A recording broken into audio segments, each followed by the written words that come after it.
How strong is your back? We have a MEDX machine to actually measure how strong people's backs are. This is a rather expensive piece of equipment that comes from the United States. We've had it at mHealth for quite a number of years now, and we've tested thousands of people. With backs, we strap people into this very medieval looking torture device. So essentially Paddy's knees are limited here. We've got a belt on his pelvis. So the only part of his body that can move is his back.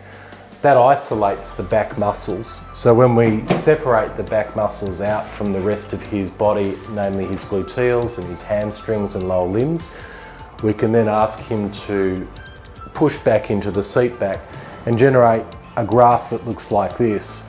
So we can see when Paddy was back in this position here, which is 0 degrees for his spine, he pushed quite hard in that position back there and generated a force which was well above the red line here, which is the normative data for years and stature.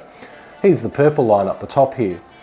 As we brought Paddy forward into flexion, we tested him again at 36 degrees, and then the last test that we do with him is in full flexion, which reeks a bit of fear into those of you that may have had disc problems or surgeries in the past, but Paddy's numbers down here were still actually pretty good. We may often see that people fall well below the yellow line here, which is a very poor back strength.